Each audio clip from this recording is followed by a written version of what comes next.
Africa और यूरोपीय continent को ब्रिज के जरिए जोड़ने के लिए पिछले कई दशकों से बेशुमार प्रपोजल्स दिए गए हैं, क्योंकि यह रास्ता काफी ज्यादा इम्पोर्टेंट है और ये यूरोपीय यूनियन की 45 करोड़ और अफ्रीका की 150 करोड़ की आबादी को आपस में जोड़ने के काम आ सकता है।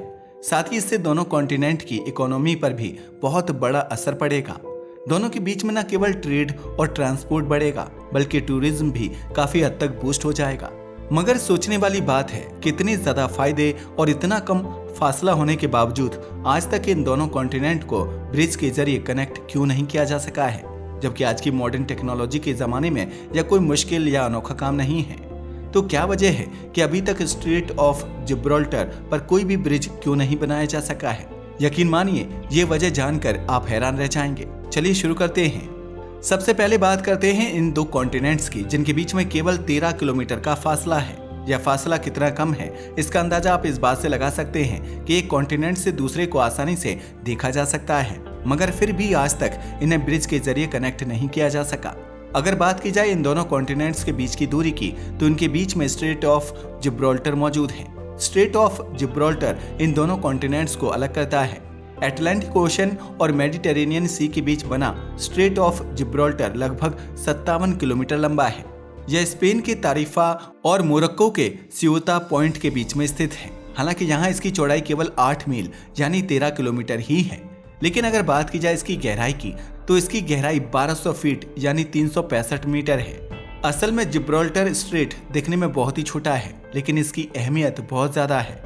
ऐसा इसलिए क्योंकि यह अटलांटिक ओशन और मेडिटेरेनियन सी के बीच बना हुआ एक प्राकृतिक रास्ता है, जैसे स्वेज नहर है। लेकिन अगर बात की जाए स्वेज कैनाल की, तो यह एक मैन मेड कैनाल है जिसकी विड्थ बहुत ही कम है, जिसकी वजह से बड़ी कंटेनर शिप के यहाँ फंसने का लगातार खतरा बना रहता है। हालांकि स्वेज नहर मेडिटेरेनियन सी और रेड सी के बीच में शिप के लिए एक रास्ता बनाता है, मगर स्वेज कैनाल की चौड़ाई कम है, जिसमें फुल साइज के जहाज के फंसने का खतरा हमेशा बना ही रहता है।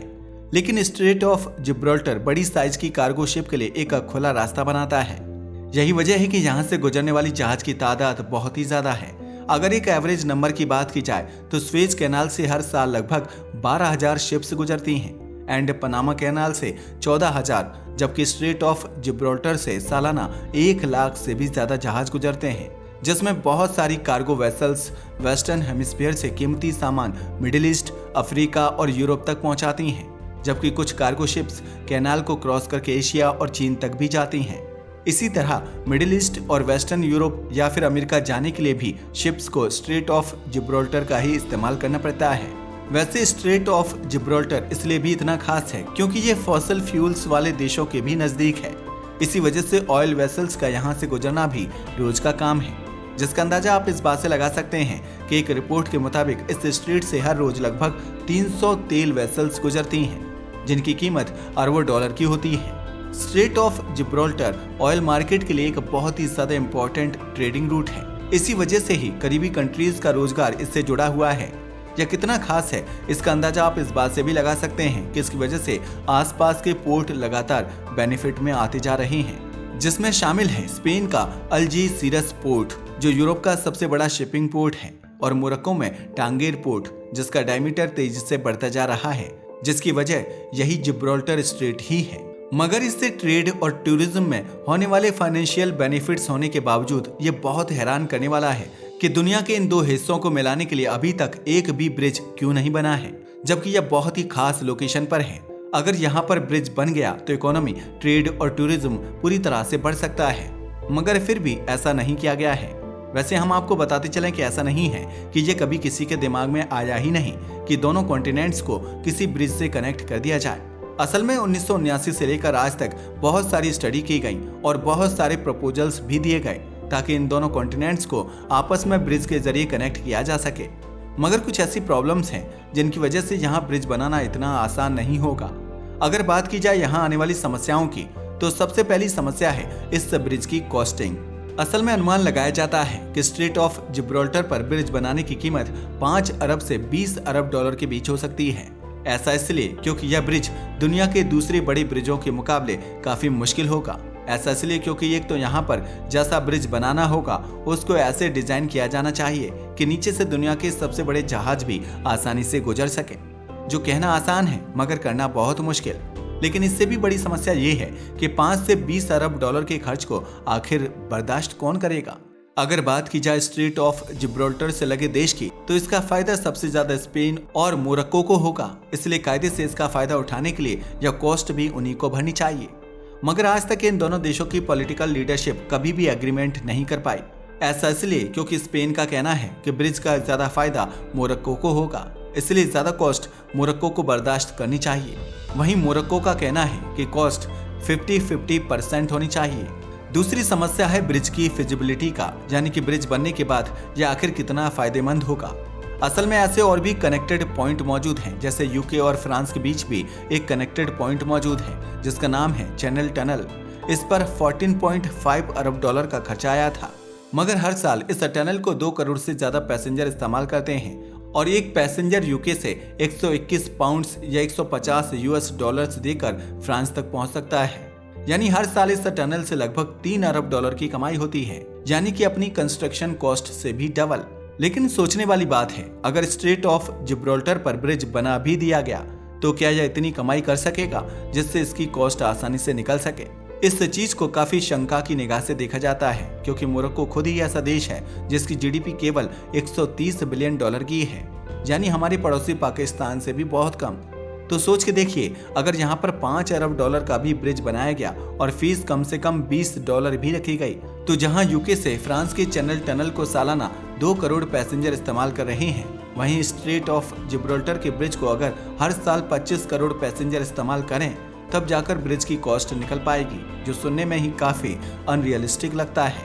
साथ ही इस ब्रिज के न बन पाने की दूसरी समस्या है ब्रिज की कंस्ट्रक्शन का टफ होना। असल में जैसा कि हम पहले ही आपको बता चुके हैं कि स्ट्रेट ऑफ जिब्राल्टर शिप के लिए बहुत ही ज्यादा बिजी रूट है, और इस बात को ध्यान में रखते हुए यहाँ एक ऐसा ब्रिज बनाना होगा जो इस ट्रैफिक को डिस्टर्ब किए बिना खड़ा हो सके।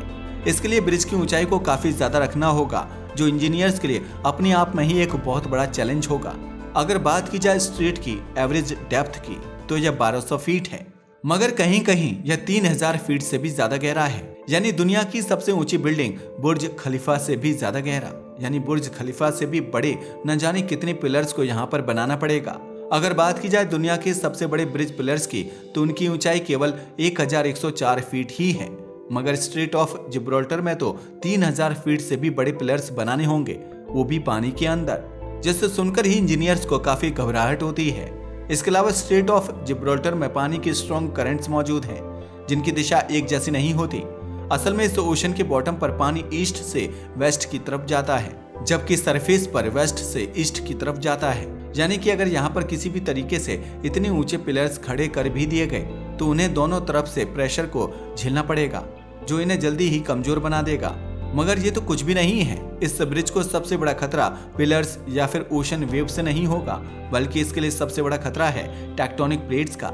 असल में आपको तो पता ही है कि हमारी धरती का क्रस्ट कई सारी टेक्टोनिक प्लेट से मिलकर बना हुआ है, जो हमेशा ही मूव करती रहती हैं। मगर जहाँ पर यह प्लेट्स एक दूसरे से मिलती हैं, वहाँ अर्थक्वेक, सुनामी और ज्वालामुखी का आना बहुत ही आम होता है। और बदकिस्मती की बात यह है कि अफ्रीका और यूरेशियन प्लेट्स जिस जगह पर मिलती हैं, उसी के ऊपर स्ट्रेट ऑफ जिब्राल्टर मौजूद है। यानी कि अगर यहाँ पर ब्रिज बन भी गया, तो इसका नतीजा काफी भयानक हो सकता है, क्योंकि इस क्षेत्र में अर्थक्वेक आते रहते हैं और यहाँ पर अर्थक्वेक से बचे रहना केवल किस्मत का खेल है।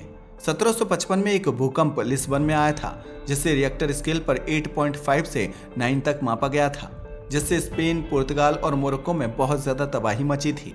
यही नहीं, 1960 में 5.7 मैग्नीट्यूड वाला एक और अर्थक्वेक आया था, जिसने मोरक्को में फिर से तबाही मचा दी थी। इससे आप अंदाजा लगा सकते हैं कि अगर स्ट्रेट ऑफ जिब्राल्टर पर ब्रिज बनाया गया, तो इसे बहुत सारी समस्याओं का सामना करना होगा। इसे अटलांटिक ओशन की हाई करंट्स का मुकाबला और 9 से 10 मैग्नीट्यूड का भूकंप भी बर्दाश्त करना पड़ेगा। साथ ही इन खतरों के साथ साथ स्ट्रेट ऑफ जिब्राल्टर में ब्रिज का बॉटम स्टेबल भी नहीं है। यही वजह है कि रिसर्चर्स का कहना है कि इस स्ट्रेट के नीचे क्ले की लेयर्स हैं, जो किसी भी स्ट्रक्चर को सपोर्ट नहीं कर सकते।